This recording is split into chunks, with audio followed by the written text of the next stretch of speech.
Bastará decir que soy Juan Pablo Castel, el pintor que mató a María Iribarne, y que este proceso, supongo, está en el recuerdo de todos y que no se necesitan mayores explicaciones sobre mi persona, aunque ni el diablo sabe qué ha de quedar y por qué. Y yo sostengo que aquello que algunos llaman memoria colectiva no existe. Con estas palabras arranca una de las confesiones más escalofriantes, más aterradoras, más perturbadoras que tiene la literatura argentina. La confesión de un pintor, la confesión de Juan Pablo Castel, quien dice que ha matado a María Iribarne.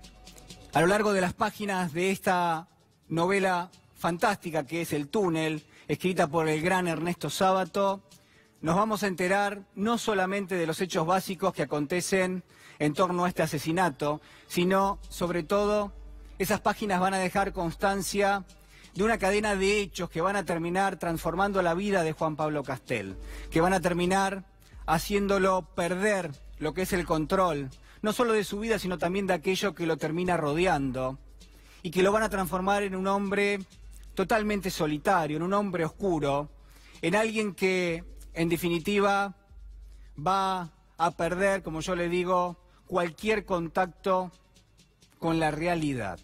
Ni más ni menos que esto. Se trata de un engaño, va a decir él, un engaño que prácticamente me pone un cuchillo en la mano y hace que la persona que amo desaparezca de mi vida. Porque Juan Pablo Castel, este pintor, no solamente va a confesar este femicidio, sino que además, mire, además va a dibujarnos, va a evidenciarnos lo que es una topografía, lo que es un mapa, donde las personas para este pintor representan lo que es la hipocresía, representan aquello que atenta contra su persona, representan lo que son teorías conspirativas, lo que son complots, en definitiva, todo eso que de alguna manera termina redondeando elementos que son para una verdadera tragedia. De eso se trata este túnel que escribe el gran Ernesto Sábato y que obviamente, digo, la recomendación es para acometer lo que es esta lectura, sin ninguna duda.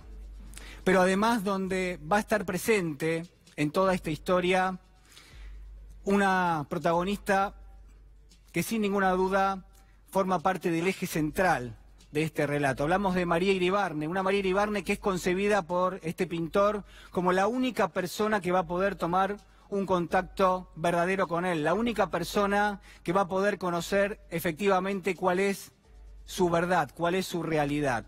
Y es el primer contacto que tienen entre ellos lo que de alguna manera nos va a dar un elemento después. El primer contacto se produce en una exposición, está allí Juan Pablo Castel, presenta su pintura que se denomina La Maternidad. Hay una mujer pintada en ese óleo que mira cómo juega un chico, pero se acerca una muchacha y le comenta a este pintor algo acerca de su propia pintura. Le dice, mire, lo que me interesa de este dibujo no es tanto la figura central, me interesa esa pequeña ventana que está dibujada, que está pintada en un extremo del cuadro, y lo que se ve detrás de esa ventana, que es ni más ni menos que una mujer que mira el mar y que invita a pensar en la soledad, que invita a pensar en lo que es el desasosiego. A partir de allí, Juan Pablo Castel va a tener una certeza, la certeza de que el único contacto posible con alguien, la única persona que puede conocer cuál es su verdad, va a ser María Iribarne, que es en definitiva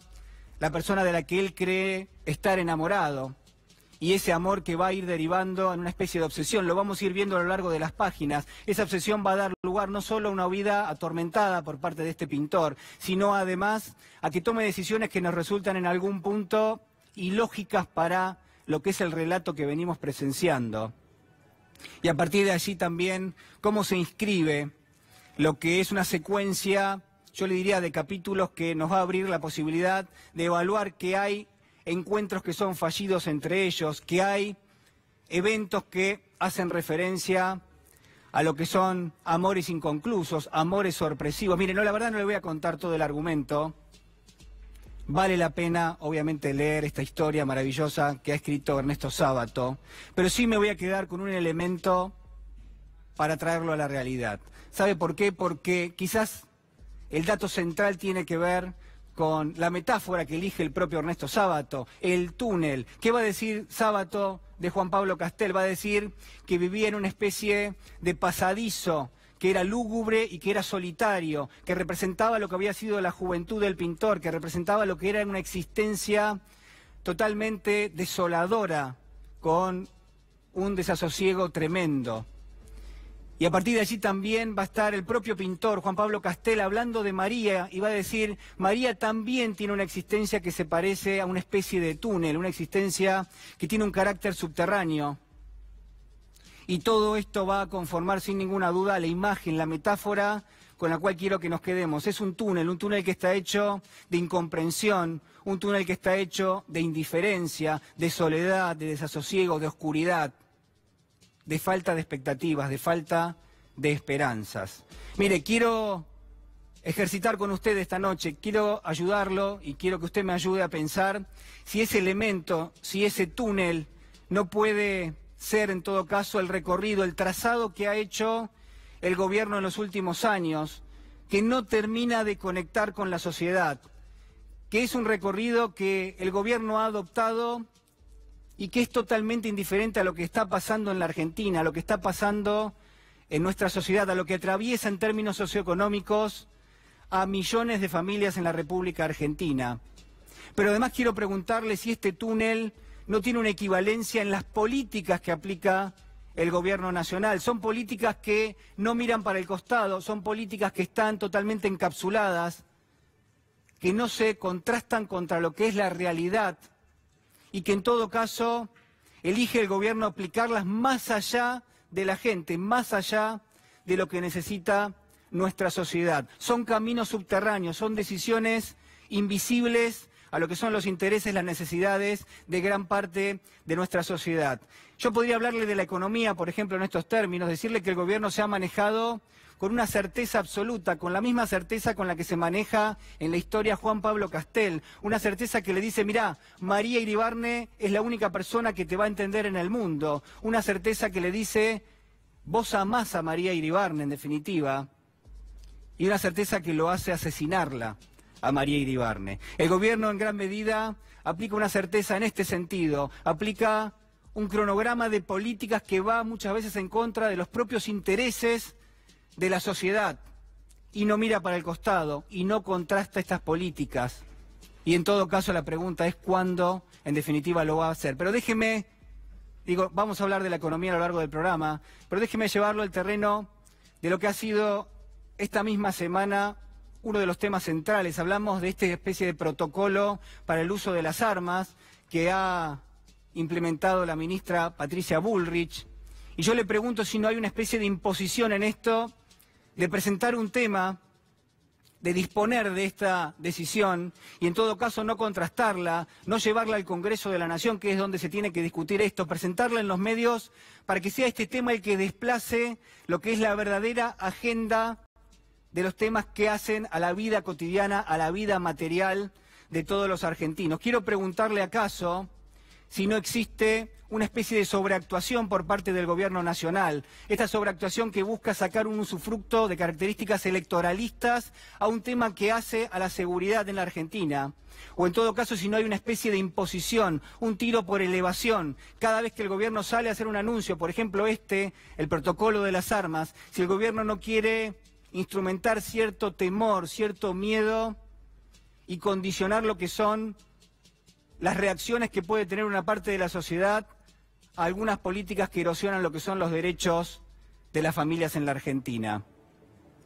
La realidad es que en algún punto el gobierno apunta a construir un nuevo sentido común, una especie de racionalidad que en todo caso promueve el individualismo, pero sobre todas las cosas, ¿sabe qué? Promueve el sálvese quien pueda. Y es una ecuación que obviamente solo arroja mayor pobreza, mayor soledad y mayor desasosiego. Son túneles, son recorridos subterráneos que alejan la posibilidad de la expectativa, la posibilidad de que la esperanza se haga pie en la sociedad argentina y que nos invita a pensar en un futuro mejor. Y si, como decía el gran Ernesto Sábato, gobierno y sociedad van por caminos paralelos y en algún punto uno sospecha que nunca se tocan, Mire, déjeme decirle en todo caso, y déjeme decirle también al señor presidente de la Nación, que aquí debajo en este túnel no solo hace frío y está oscuro, sino que además no se adivina ninguna luz al final del camino. Acompáñeme porque ya está con nosotros Adriana Varela. ¿Cómo estás? Te voy a dar un beso. Encantada. ¿Nos saludamos? Sí, me hubiese gustado que siguieras hablando, ¿no? No, porque acá... dijiste palabras como muy interesantes. Certeza. Dijiste 4 veces desasosiego. Me acordé del libro, ¿no? El desasosiego. Y bueno, obviamente el túnel del querido Ernesto Sábato. ¿Vos lo conociste, Ernesto Sábato? Sí, lo conocí a Ernesto, filmé con Mario, y Ernesto me presentó en el tema que yo tenía que cantar. Y yo soy muy amiga de los Sábatos, pero muy, muy amiga de los Sábatos. ¿Y qué fue lo último que dijiste vos que Ernesto... Ahí, ¿qué dijiste? Bueno, que él plantea... que sí, lo del túnel, la comparación con el túnel, sí, pero... existen caminos paralelos, ¿no? Sí. Que no se tocan. No, en este caso no se van a tocar tampoco. ¿Vos decís que no se tocan? No se van a tocar. ¿Y cómo es el túnel en el cual estamos o con el cual estás vos o en el cual te ves vos, por ejemplo? Mira, el túnel tiene, te lo voy a describir humildemente desde la emotividad, tiene caídas con, siempre caída, ¿no? Con bronca, con impotencia, que es la peor de las sensaciones, con tristeza, con melancolía de otras épocas, que esa es fea. ¿Tenés un recuerdo que te recorre? Obviamente. Y que se activa se de alguna activa manera. Y no quiero que se repita de ninguna manera. O sea, todas, y bueno, van muchas. Yo no, tampoco quiero, digamos, ser muy pueril, porque las cosas que uno dice en su casa las dice de forma más más vulgar. Sí, más espontánea en todo caso, más ¿no? espontánea, más espontánea. Uno no la filtra tanto, en todo caso. Bueno, acá te digo acá tenés que mediatizar un poco para poder quedar más o menos como una persona civilizada. No, bueno, me parece que en algún punto hay una situación que es instintiva, que es atávica, digo, uno reacciona ante determinadas cuestiones. Uno se puede indignar, me parece, en ese sentido, ¿no? Indignante. Yo te juro, Julián, que siento que cada vez, desde el 2015 en adelante, cada día que me despierto siento que me dan una piña o un cachetazo. ¿Cómo es eso? ¿Por qué?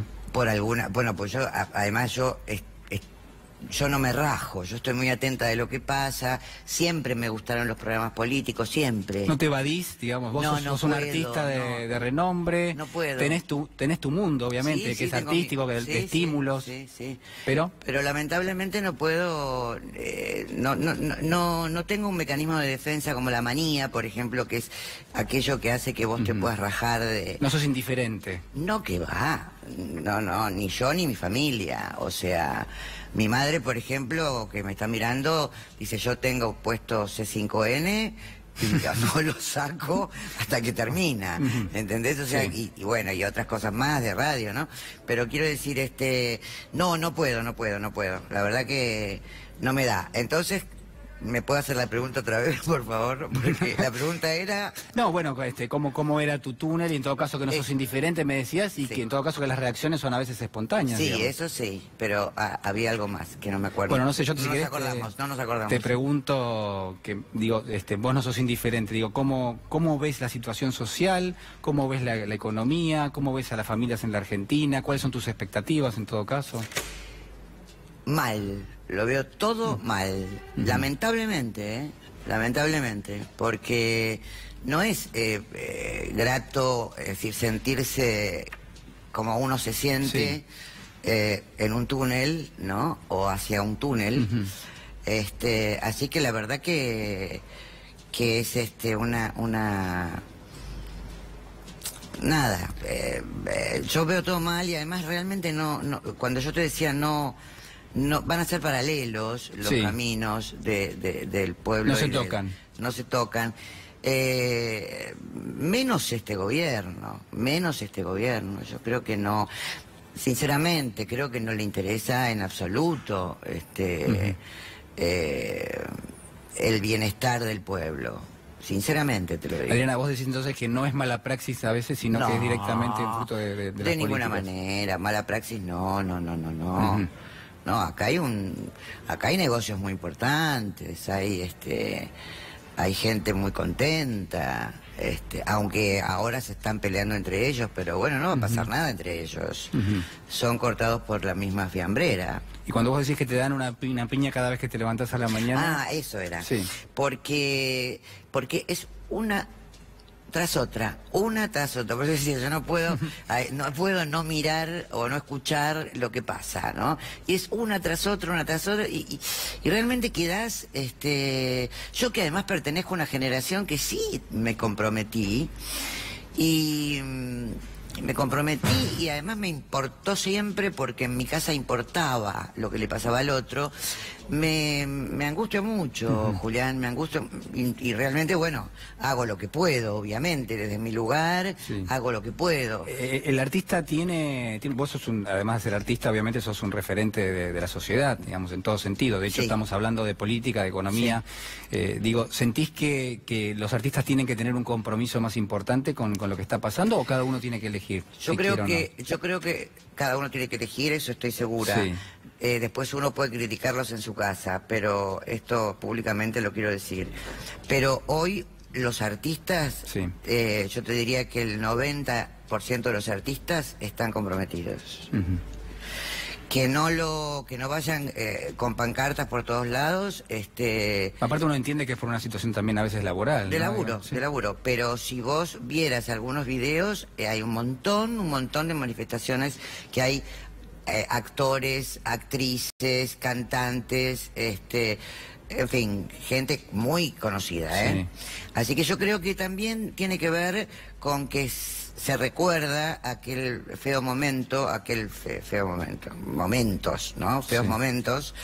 Y por otro lado, la sensibilidad de la persona que está de alguna manera dedicándose a esto, que no es diferente a la tuya, No es diferente a la tuya, pero uno cuando hace el acting es un acting, finalmente, ¿no? Vos subís a un escenario, te pones a cantar y hay algo que abrís.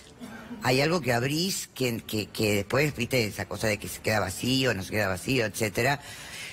Pero eso sí te hace más lábil, que no es lo mismo que sensible.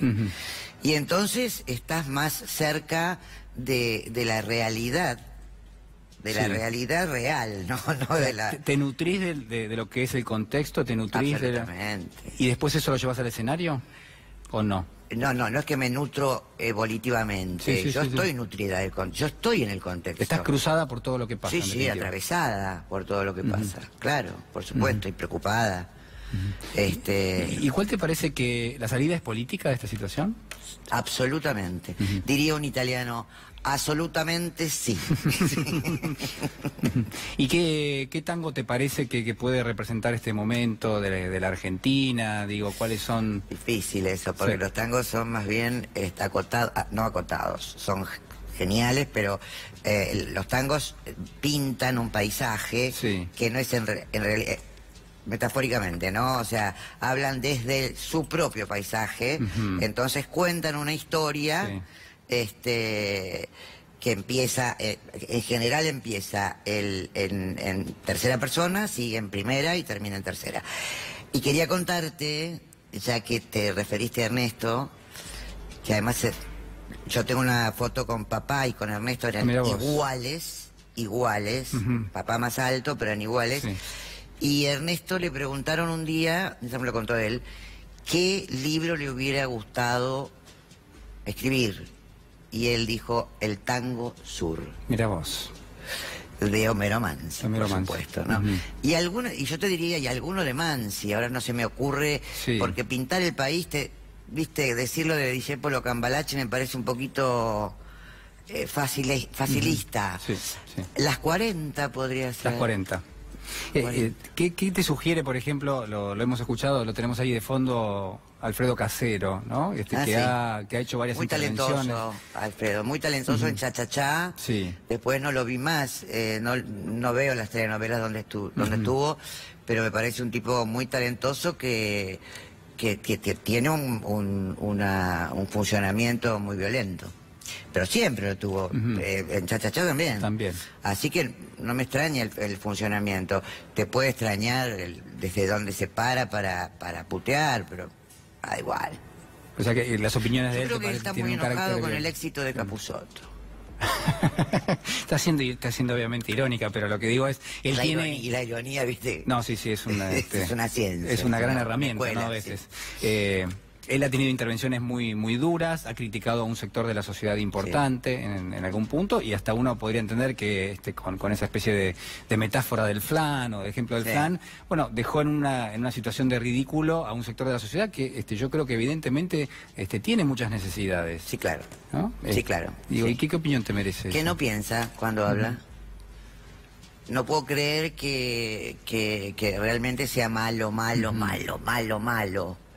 Me parece más bien una persona con complicaciones temperamentales que cuando está frente a una cámara y está de alguna manera presionado por alguien, se pone como nervioso y quiere ser brutal y entonces dice algo que espero que no lo sienta.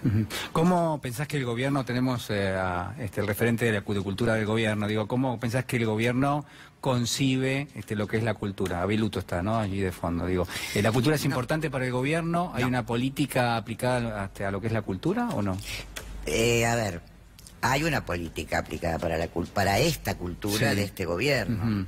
De cualquier manera, yo creo que hay...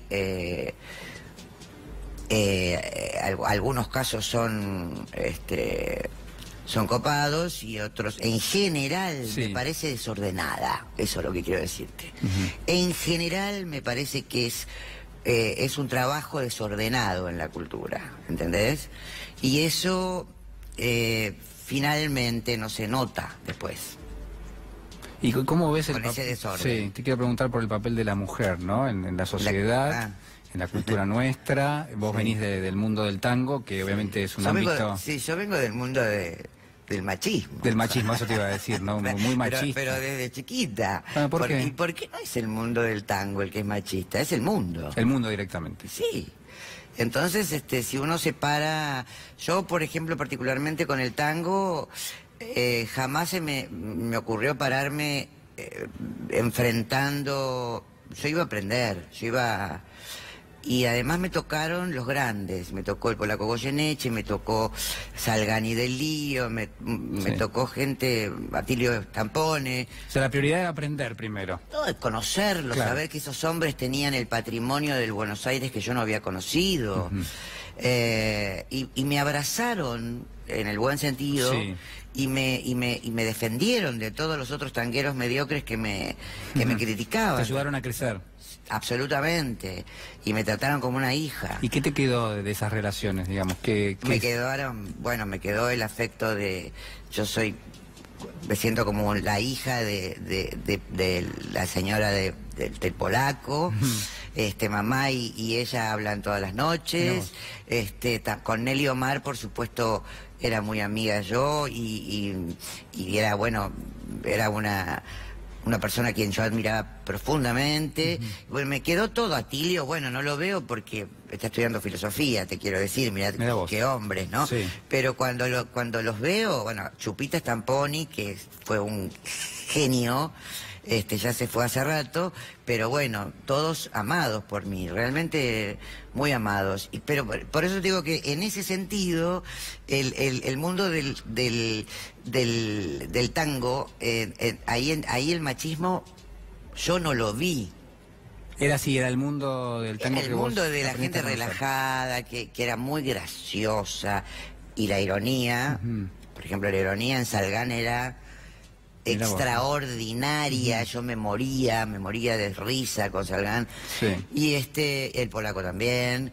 Y así que no, yo no sufrí el machismo en el tango, pero uno lo puede sufrir en el mundo. De cualquier manera, yo a ver, había un astrólogo que me decía, vos estás, mirá lo que te saco, ¿no? Sí. Un astrólogo muy fuerte que me decía, vos estás enfrentada, a ver, en la rueda que se traza de Sí. la carta, vos estás acá y el poder está justo enfrente tuyo.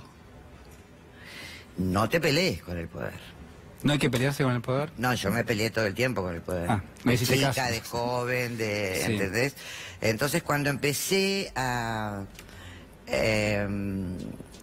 bueno, de alguna manera a tener un rasgo más espiritual, porque yo te quiero decir que a mí me entró la música y me entró por el lado espiritual, que yo no lo conocía. Lo conocía en el colegio de monjas, que era una cagada, realmente, como lo conocí. Pero el arte te abre un mundo espiritual que no sé, la verdad no sé cómo transferírtelo.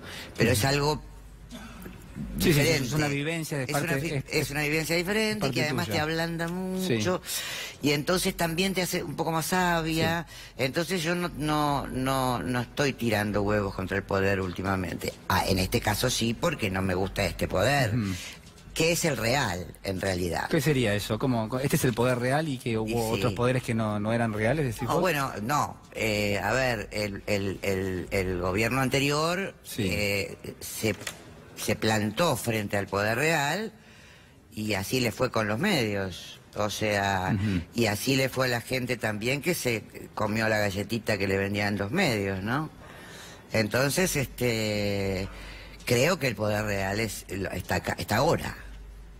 Está ahora, y encima está con Christine Lagarde, que digo, a ver, ¿qué falta, chicos? Traigan los tallarines que se llamó Tucci. ¿Pensás que la situación de la Argentina hoy es peor que en el 2015? Absolutamente. ¿En qué términos? ¿En términos económicos, sociales? Mira, hay una cosa que es lo que a mí más me preocupa, ¿no? Por supuesto que yo te puedo hablar muy bien de Néstor y te puedo hablar muy bien de Cristina, también te puedo decir cosas que me han parecido que no, bueno, pero lo más importante que está pasando hoy y que ha pasado y que es imparable es lo que este patrimonio, junto o separado,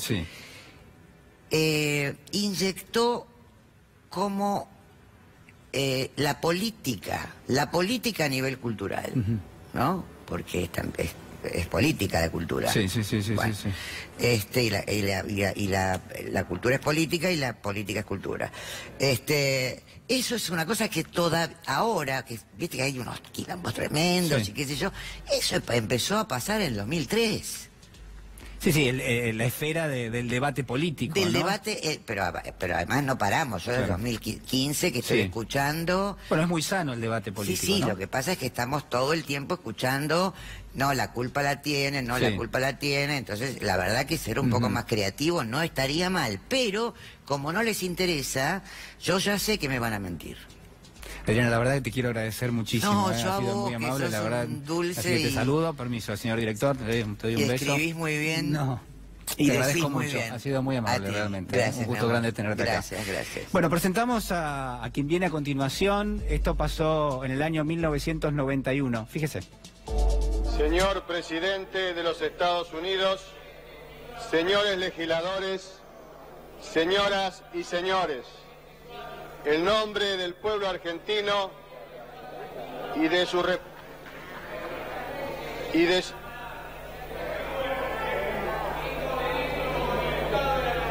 no corresponde el uso de la palabra.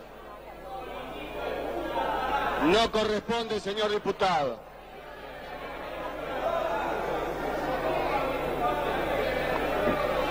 En nombre del pueblo argentino y de sus representantes aquí reunidos, tengo el alto honor de dar a usted la bienvenida a esta Casa de la Democracia. Su visita es un hito de gran trascendencia en la historia de las relaciones entre nuestros países. Es un gesto que revela... Silencio, por favor.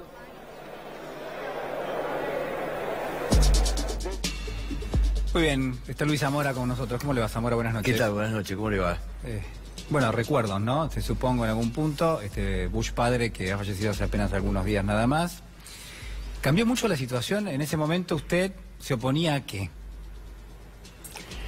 Mire, le podría decir que después de ver el G20 el otro día, el repugnante G20 que ensució tierra argentina viniendo acá, me sentí más orgulloso que nunca, porque es ese mundo, que por supuesto repudiar al presidente de Estados Unidos fue un intento de repudiar mucho más que a un presidente.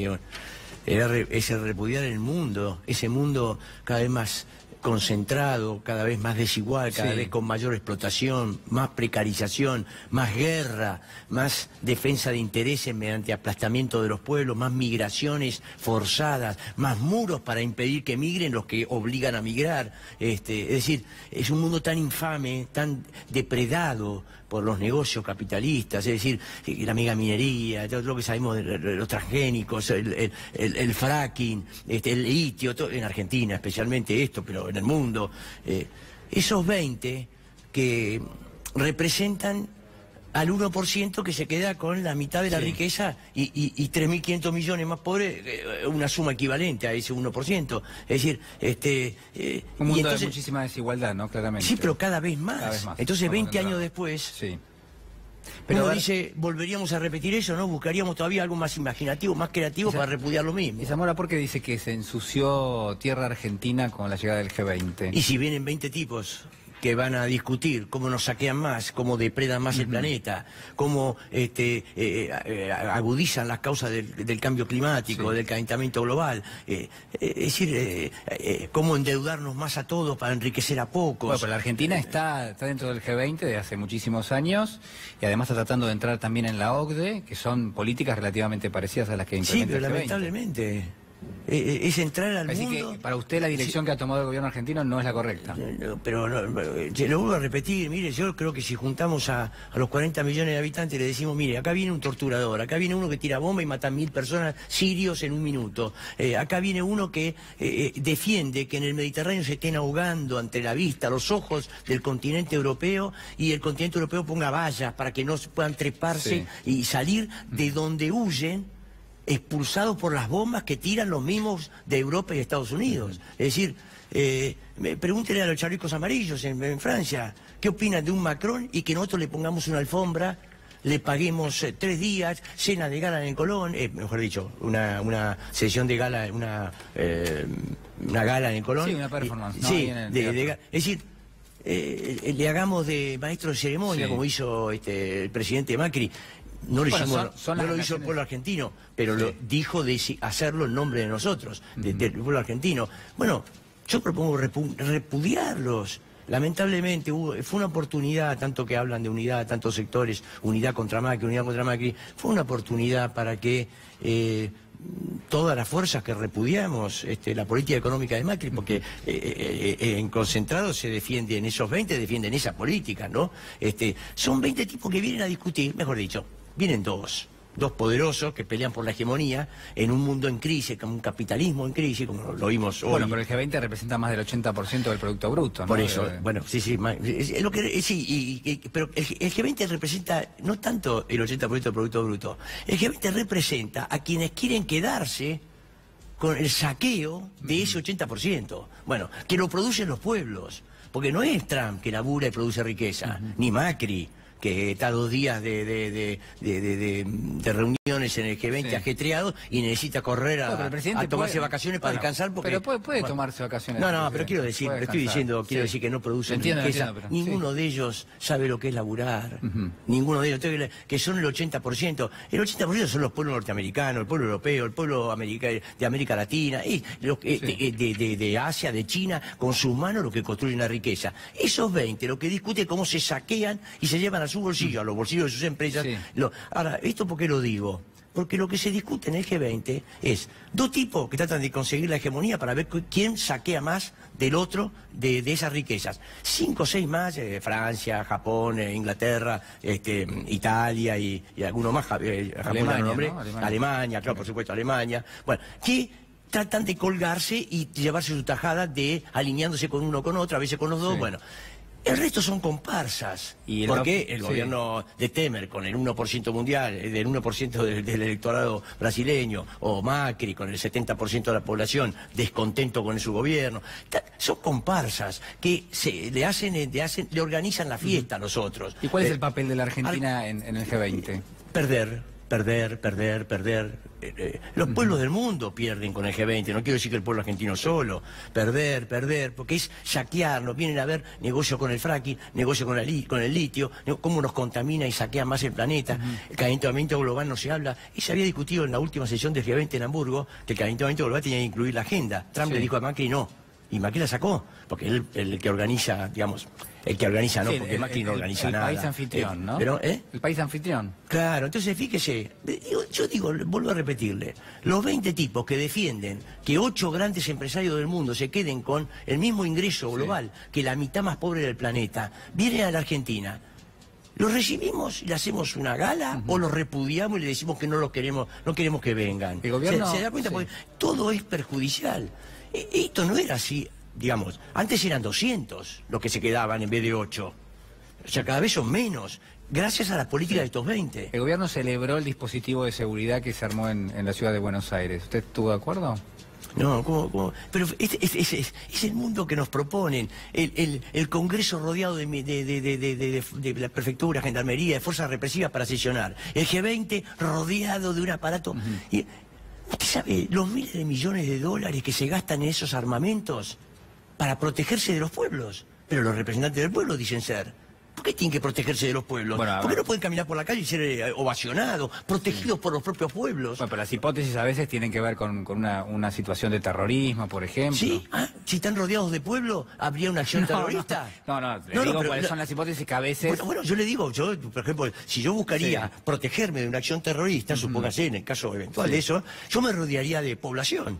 Pero a ver, ¿qué pasa? Porque las acciones terroristas no van contra los pueblos así masivamente, en general. Y nos quedamos en ese tema, y le pregunto... Bueno, pero ¿qué quiero mostrar? Está en crisis la representación también. La crisis del capitalismo arrastra sus instituciones. Lo que pasa en Francia, ¿no es un presidente colgado de un pincel. Todo el pueblo lo repudia y lo eligió el año pasado. Pero lo eligió el año pasado como se eligió a Macri, un invento de último momento, Macron. Bueno, hay que decir que las protestas de los chalecos amarillos son un fenómeno en sí mismo, porque es transversal políticamente, ¿no? Ese movimiento de repudio, de rechazo a lo que es la suba del combustible. Sí, más que transversal, porque transversal políticamente parecería ser que es transversal a partidos. Los partidos están destruidos en Francia, como en Argentina, como están vaciados, destruidos en el sentido de vaciados, ¿no? Las unidades básicas del PJ de hace 40 años no existen. Que millones de trabajadores yendo a las unidades básicas. Bueno, eso termina. O sea que no hay una estructura por donde canalizar el rechazo a determinadas políticas. No, es un desafío que los pueblos tomen en sus manos. Es un desafío que los pueblos tomen en sus manos. Involucré, le preguntaba recién a la invitada, Adriana Varela, si los artistas tenían que involucrarse. El pueblo tiene que involucrarse. Tenemos un desafío enorme. O los 20 siguen resolviendo por nosotros nuestra vida y destruyendo el planeta, que ya hasta las Naciones Unidas dice que ya los tiempos se acortan. O los pueblos toman en sus manos y empezamos a decidir y construir otro mundo distinto. Esto en Argentina va a una hecatombe. Estamos con una bomba de tiempo, lo hemos planteado muchas veces. ¿En qué sentido? Que tiene una bomba de tiempo que se llama deuda externa, en donde se expresa la crisis de todo el capitalismo en Argentina, un capitalismo concentrado, extranjerizado, 400 grandes empresas multinacionales tienen el resorte de los principales de bancos, de tierra, de automotrices, de megamineras, etcétera, y petroleras, y bueno... Son multinacionales, se llevan toda la plata afuera, ponen $1 y se llevan 4. Entonces, no hay negocio que pueda... No se va a desarrollar nunca Argentina con inversiones extranjeras. Bueno, como pueblo, en donde se expresa más esa crisis es en la falta de dólares. Porque como salen más dólares de lo que entran, sacando 3, 4 años, del 2003 al 2005, 2006, que entraron más dólares de lo que salían, es decir, que Argentina, dice usted, va camino a una nueva crisis. Sí, muy grave. En el año 2020, todos lo sabemos, se acaba la plata del fondo, pero empiezan las grandes deudas, devolverle al fondo, más la que vienen.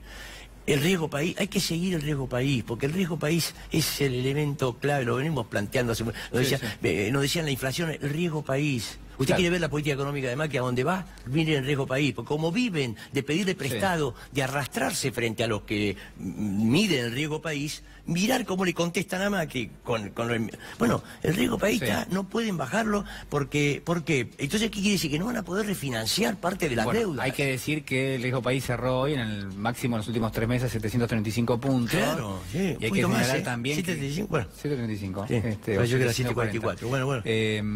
Y hay que decir también que esto es realmente un problema para el Banco Central, que plantea como cierta quietud para el tipo de cambio, que va subiendo de a poquito, una tasa de interés muy alta, pero si tenés un riesgo país muy elevado, obviamente no va a poder ir recortándolo. No va a poder refinanciar las deudas que tiene que refinanciar obligatoriamente, porque Claro. la plata del fondo no le alcanza para... No tiene va a que alcanzar. pagar deuda con Sí. la plata del fondo y refinanciar otras. Bueno, y por eso están cayendo las reservas, porque a pesar de que hay, digámosle, estabilidad cambiaria, Sí, una especie la estabilidad cambiaria no de paz aparente, ¿no? Es Porque, claro, por supuesto, porque exactamente, paz eso coyuntural, cambiaria bueno. con una tasa del Bueno, 60 es... Encima, si le agrega Sí. el uso inescrupuloso e inmoral de la violencia social que hay en Argentina con la reglamentación de Bullrich. Por eso le iba a preguntar, ¿cómo evalúa el protocolo? Me adelanté, bueno, no sabía, pero... ¿eh? Sí, no. No, pero ¿cómo lo evalúo? Es una dirigencia, mire, putrefacta, la dirigencia política. Putrefacta, degradada, cada vez más alejada de los intereses de la población. Todo lo que hacen son medidas contra los intereses de la población, perjudican todos los días. Hay cada vez más despido, hay cada vez cae el salario. Lo de la jubilación. Pero, mire, haríamos un plebiscito en Argentina y le diríamos, mire, los jubilados ganan 8.700 pesos, ahora 9.000 y pico con el aumento de fin de año, Sí. de diciembre. Y el gobierno dice que no hay más plata para los jubilados. ¿Usted qué opina? Se van a pagar 750.000 millones de pesos de interés el año que viene.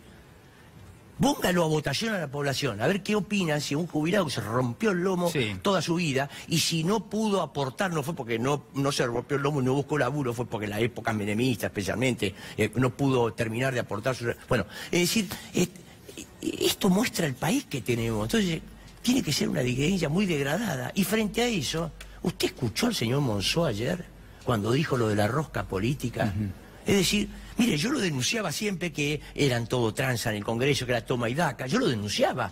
Nunca ninguno se enorgulleció, nunca me contestaron. Viva el toma y daca. Bueno, ayer dijo Monzó, viva el toma y daca. ¿Y cómo? Viva la rosca, dijo. Sí. ¿La rosca para qué? Para entre todos juntos juntar la fuerza política que un gobierno no tiene, porque el gobierno de Macri tiene muy poca presencia parlamentaria e institucional, necesita rosquear con los demás. Y entonces dijo, Camaño, Frente Renovador, el Sí. PJ, lo aplaudieron. ¡Viva la rosca! Dijeron. Zamora, la verdad, Fíjese el desafío de democracia directa que tenemos los pueblos. ¿Cómo contestamos? Muera la rosca, muera la degradación institucional de ustedes. No tiene nada que ver con la democracia. La democracia es que los pueblos decidan, los pueblos, no que dirigentes se trencen para ver cómo los perjudican. Pero creo que tenemos todo ese desafío. Vamos a una situación difícil, por eso la obligación de pararlo. Y el LGBT fue una oportunidad, la izquierda estuvo a la altura, digamos, fuimos un montón de fuerzas distintas, pero bueno, hicimos una marcha importante, rodeados de aparatos de seguridad, pero la hicimos y expresamos que no hay solamente el país del Colón, no por el Colón, que es un hermoso lugar, Sí, y bueno, todos sabemos lo que es el Colón, pero lamentablemente... En general para pocos y no muy Sí, abierto por supuesto. a que el comunidad. pueblo pueda disfrutar esa música. Zamora, le agradezco muchísimo. Al contrario, Ha muchas sido gracias. muy amable realmente. Hacemos una pequeña pausa y ya regresamos.